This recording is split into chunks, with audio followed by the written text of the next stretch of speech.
Pemirsa, pelatih timnas Indonesia John Hetman tiba-tiba membuat pernyataan mengejutkan usai TMJ Malaysia Berry sebut skuad Garuda begini. John Hetman menyatakan bahwa gelar Piala AFF tidak penting bagi timnas Indonesia, namun TMJ bangga dengan gelar AFF tahun 2010. Di sisi lain, pemain naturalisasi baru timnas Indonesia, Jairo Riedewald, angkat bicara. Usai menang gugatan CAS, Jairo mengaku bahagia usai resmi membela timnas Indonesia yang diasuh John Hetman. Benarkah? Gila ini, bisa mendadak gemparkan sepak bola Asia Tenggara.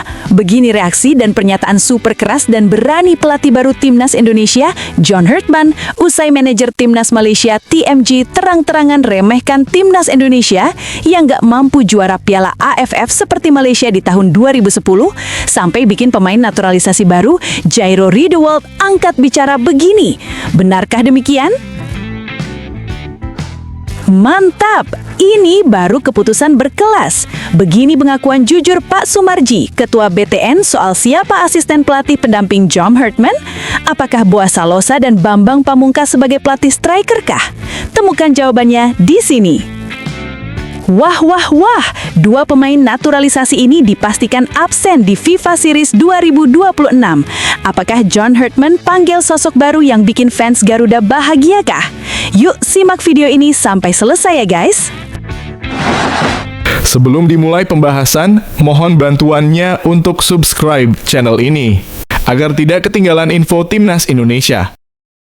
Dilansir dari situs web Fiksi Garuda, tepat hari ini, manajer timnas Malaysia Tuan Muda Johor, Tunku Ismail atau yang lebih dikenal dengan TMJ, baru-baru ini membuat pernyataan yang menuai kontroversi dan menjadi bahan perbincangan publik, baik di Malaysia maupun Indonesia. Dalam komentarnya yang terkesan meremehkan sepak bola Indonesia, TMJ menyebutkan bahwa PSSI telah melakukan kesalahan bodoh dengan menunjuk John Hetman sebagai pelatih baru timnas Indonesia. Menurutnya, keputusan itu menunjukkan ketidakpahaman terhadap realitas sepak bola di Asia Tenggara dan lebih mengedepankan citra semata.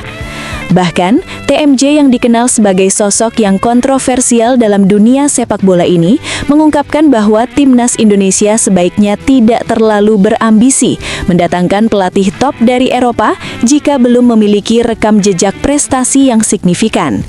Dia lebih lanjut merujuk pada timnas Malaysia yang memiliki gelar Piala AFF meski dengan cara yang kontroversial pada 2010 dan menyatakan bahwa pencapaian semacam itu lebih realistis daripada mengharapkan hasil instan dengan kedatangan pelatih asing. Kita di Malaysia sudah juara Piala AFF, meski banyak kontroversi yang mengiringi kemenangan tersebut pada 2010. Jadi, apa gunanya mendatangkan pelatih top Eropa seperti John Hetman kalau kita tidak bisa memberikan yang terbaik di turnamen seperti itu? Ujar TMJ dalam wawancaranya yang dilaporkan oleh berbagai media lokal. Bagi TMJ, kemenangan Malaysia tersebut seakan menjadi pembuktian bahwa tim yang solid dan punya strategi jitu dapat meraih kemenangan meskipun tidak memiliki pelatih berkelas dunia.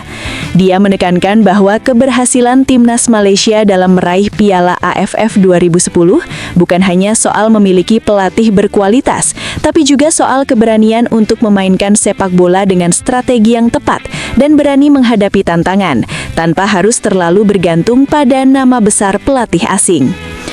Piala AFF itu bukan hanya soal pelatih dari Eropa. Bahkan kalau kita lihat, banyak tim di Asia Tenggara yang bisa sukses tanpa harus mendatangkan pelatih asing. Kita perlu pemain yang bermental juara dan pelatih yang bisa memotivasi mereka, bukan hanya sekadar nama besar. Lanjut TMJ. Melihat sejarah sepak bola kedua negara, Indonesia dan Malaysia memiliki perjalanan yang cukup berliku dalam hal prestasi di Asia Tenggara. Timnas Indonesia meskipun selalu menjadi kekuatan besar dalam sepak bola Asia Tenggara, seringkali gagal menembus tahap akhir Piala AFF, bahkan meskipun telah memiliki sejumlah pelatih terkenal dari luar negeri. Sementara itu, timnas Malaysia, meski tidak selalu tampil konsisten, beberapa kali berhasil menunjukkan kualitasnya di turnamen internasional, salah satunya dengan merebut gelar Piala AFF pada 2010. Sementara itu, di sisi lain, John Hartman yang baru saja diangkat sebagai pelatih Timnas Indonesia menanggapi pernyataan tajam dari Tuan Muda Johor, manajer Timnas Malaysia yang sebelumnya meremehkan potensi Timnas Indonesia di kancah sepak bola Asia Tenggara. Menanggapi pernyataan tersebut, Hartman tidak hanya membela keputusan PSSI untuk merekrut pelatih asing berkualitas, tetapi juga memperjelas pandangannya tentang Piala AFF yang seringkali dianggap sebagai turnamen dengan banyak kontroversi. Hartman dengan tegas menyebut bahwa Piala AFF, meskipun menjadi turnamen penting di Asia Tenggara, tidak dapat disamakan dengan kompetisi internasional yang diorganisir oleh FIFA. Piala AFF memang besar di Asia Tenggara, namun kita harus sadar bahwa itu bukan agenda FIFA. Itu hanya kompetisi regional dengan pengakuan yang terbatas. Jika kita bicara tentang standar sepak bola global, Piala AFF masih jauh dari level kompetisi seperti Piala Dunia, Copa America, atau Euro. Jelas Hartman dalam konferensi pers pertamanya sebagai pelatih Timnas Indonesia. Menurut Hartman, penekanan pada Piala AFF sebagai salah satu tolak ukur kesuksesan adalah pendekatan yang keliru. Apa gunanya juara Piala AFF jika kompetisi itu sendiri bukan bagian dari kalender internasional FIFA? Di luar Asia Tenggara, orang tidak akan terlalu peduli. Bahkan di dalam region ini, kita sudah mendengar banyak cerita tentang manipulasi hasil dan pengaruh negatif dari mafia judi. Ini adalah hal yang harus kita akui jika kita ingin membawa sepak bola Indonesia ke level yang lebih tinggi. Tambahnya, pernyataan Hartman langsung mengundang reaksi beragam dari banyak pihak, terutama di Indonesia dan Malaysia yang memang memiliki rasa kebanggaan terhadap Piala AFF. Namun, bagi Hartman, pandangan ini adalah bagian dari misinya untuk membawa Indonesia fokus pada pencapaian yang lebih besar dan lebih serius dalam dunia sepak bola internasional. Hartman tidak menahan diri dalam menyebutkan salah satu masalah besar yang menurutnya mengganggu banyak kompetisi di Asia Tenggara, mafia judi. Kita tahu bahwa di beberapa turnamen besar di Asia Tenggara, bukan hanya Piala AFF, ada pengaruh yang sangat besar dari mafia judi. Itu adalah hal yang merusak integritas sepak bola dan menghalangi perkembangan olahraga ini secara sehat. Jika kita benar-benar ingin maju dan mendapatkan pengakuan internasional, kita harus membersihkan semua itu, kata Hartman dengan nada tegas. Masalah mafia judi di Asia Tenggara bukanlah isu baru. Dalam beberapa tahun terakhir, berbagai laporan dan investigasi mengungkapkan adanya praktik pengaturan skor dan manipulasi pertandingan yang melibatkan oknum-oknum di luar lapangan.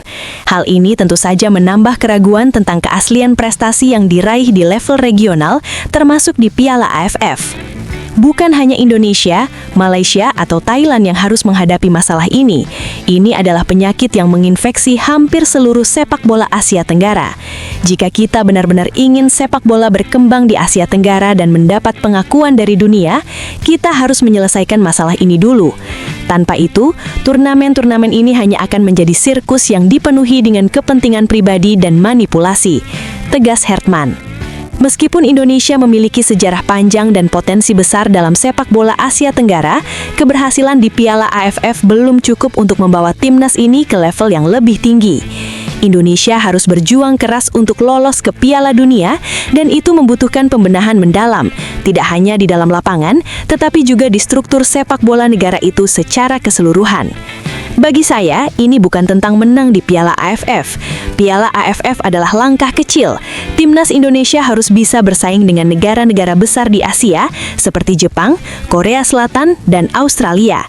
Untuk itu, kita harus membangun fondasi yang solid, fokus pada pengembangan pemain muda, dan tentunya membersihkan semua unsur-unsur yang merusak permainan, tambah Hartman. Saya hanya mengatakan yang sebenarnya. Saya menghormati sepak bola Asia Tenggara, tapi kita harus jujur pada diri sendiri jika ingin maju. Jika kita terus terjebak dalam masalah internal dan pertarungan antar negara yang tidak sehat, kita tidak akan pernah bisa berkembang, jelasnya.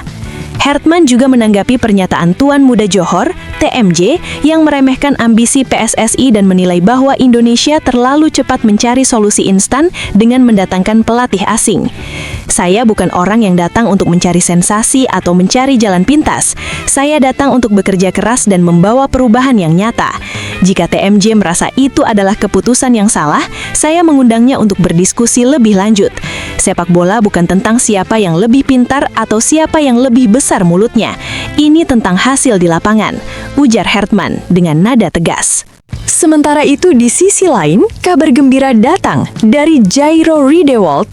Akhirnya dia buka suara soal keberhasilannya menang gugatan CAS dan bisa gabung timnas Indonesia berkat John Hertman. Dalam sebuah wawancara eksklusif, Riedewald mengungkapkan bahwa meskipun proses ini penuh tantangan, dia merasa sangat bangga dan bersemangat untuk mengenakan jersey timnas Indonesia. Saya merasa sangat bahagia. Ini adalah momen yang sangat spesial dalam karier saya. Saya sudah menunggu kesempatan ini sejak lama, dan sekarang semuanya sudah jelas. Bisa bergabung dengan timnas Indonesia adalah mimpi yang menjadi kenyataan, ujar Riedewald dengan senyum lebar. Saya ingin mengucapkan terima kasih yang sebesar-besarnya kepada pelatih John Hertman. Beliau adalah sosok yang luar biasa dan selalu mendukung saya, baik dalam hal keputusan profesional maupun keputusan pribadi terkait naturalisasi ini. Tanpa bimbingan dan kepercayaan yang beliau berikan, saya tidak akan berada di posisi ini sekarang. John selalu meyakinkan saya bahwa saya memiliki tempat di timnas Indonesia dan bahwa saya bisa memberikan sesuatu yang spesial untuk tim ini, ungkap Riedewald dengan tulus. Jairo Riedewald juga menanggapi beberapa komentar yang meremehkan pelatih John Hertman, khususnya dari Tuan Muda Johor, TMJ, manajer timnas Malaysia. Sebelumnya, TMJ sempat mengkritik keputusan PSSI untuk mendatangkan pelatih asing, termasuk Hertman, dengan menyebut bahwa Indonesia sebaiknya tidak terlalu berharap pada pelatih top Eropa tanpa prestasi internasional yang jelas. Menanggapi pernyataan tersebut, Riedewald dengan tegas membela pelatihnya. Saya rasa komentar tersebut tidak adil.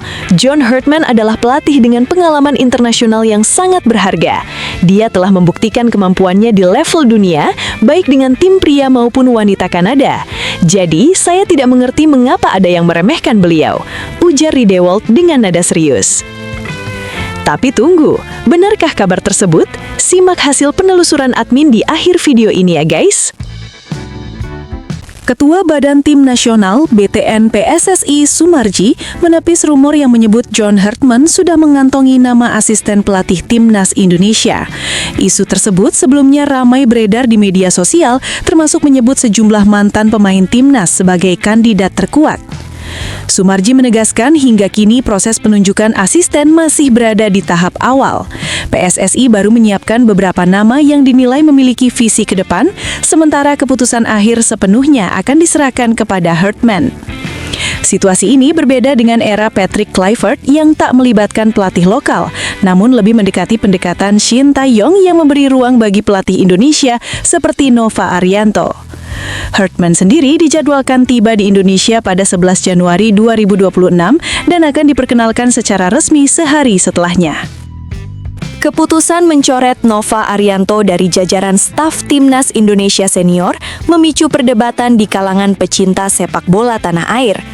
Pelatih yang selama ini identik sebagai penerus filosofi Shin Tae-yong itu dipastikan tidak masuk dalam struktur kepelatihan timnas senior di era John Hertman, meski sempat digadang-gadang sebagai kandidat kuat asisten pelatih lokal. Pergantian pelatih dari Patrick Kluivert ke John Hertman membawa arah baru, termasuk dalam penyusunan tim kepelatihan. Meski Hertman disebut memiliki komitmen melibatkan pelatih lokal, PSSI akhirnya memutuskan Nova tidak masuk dalam opsi tersebut. Alasannya, Nova dinilai lebih dibutuhkan untuk fokus menangani Timnas Indonesia U20 yang memiliki agenda padat ke depan.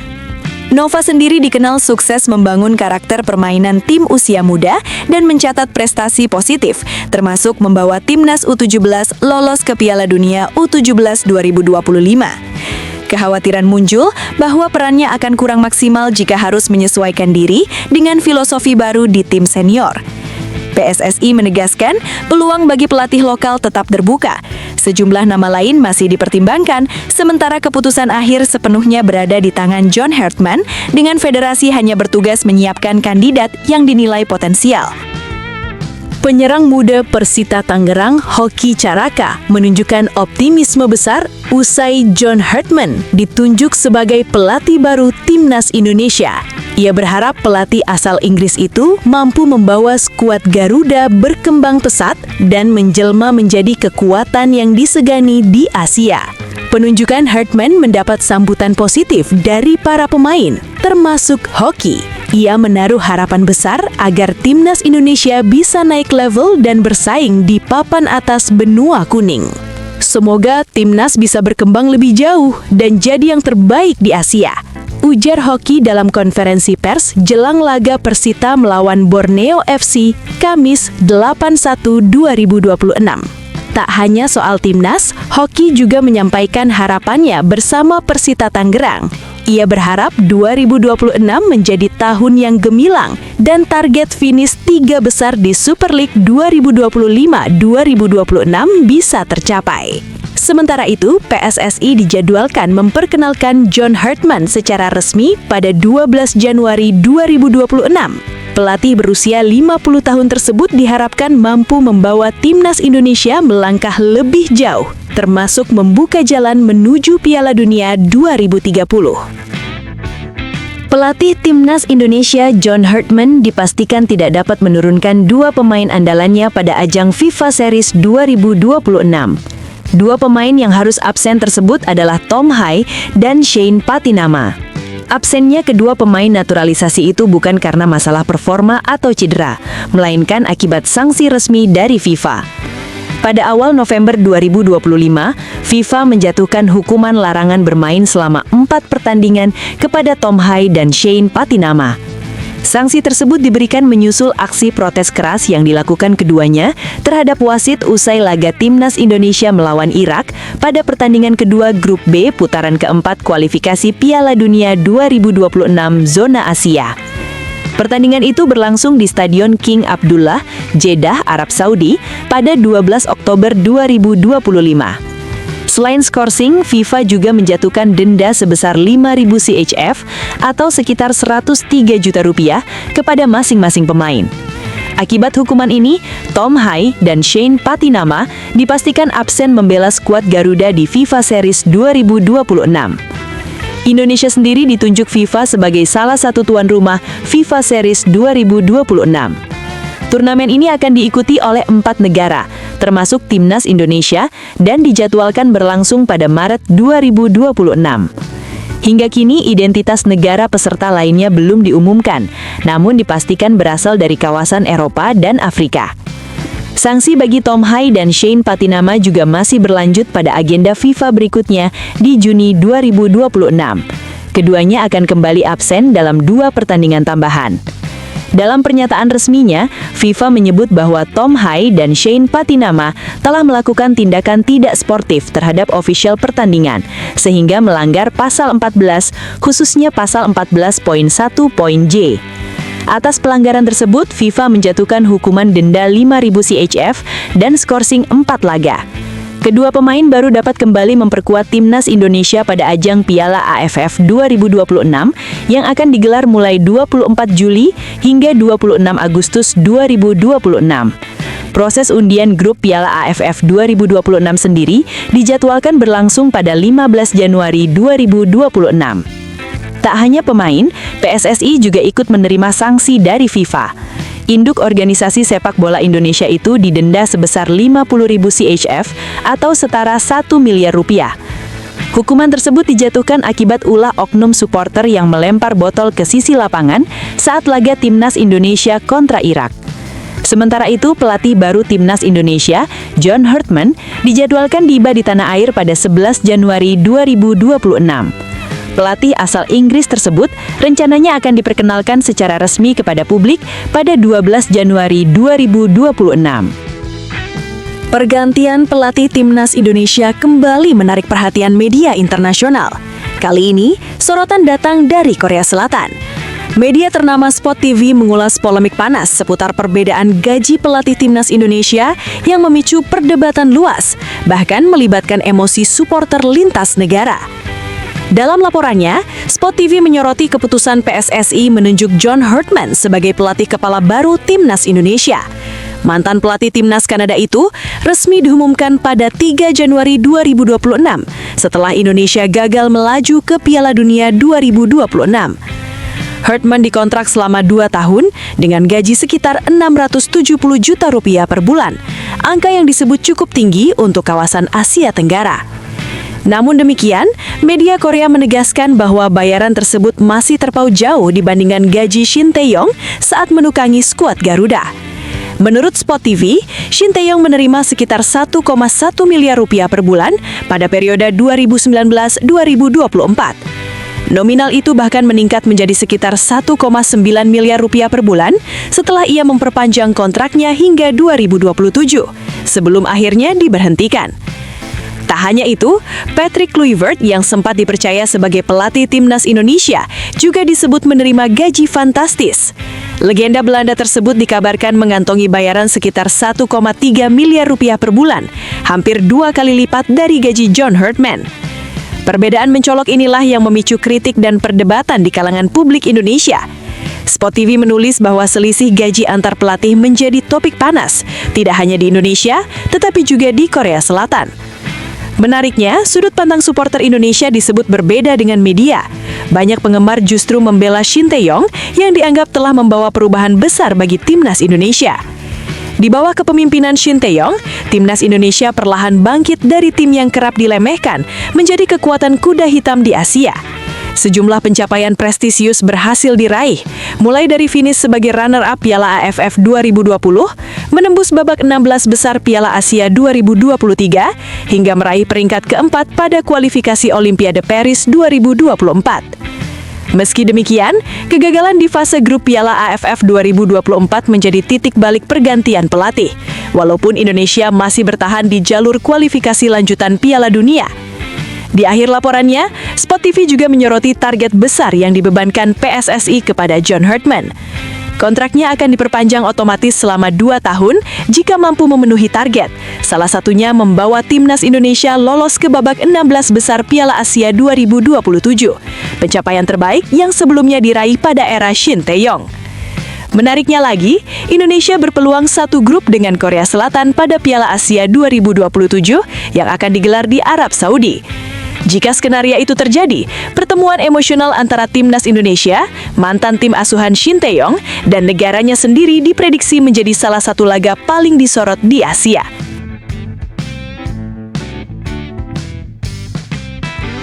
Setelah ditelusuri oleh admin, berita pertama tadi hanya karangan ya guys. Tujuannya untuk edukasi penonton karena mulai marak berita karangan yang menyebar di YouTube. Penulis juga sudah memperingatkan agar hati-hati sebelum menyebarkan video ke rakyat Malaysia.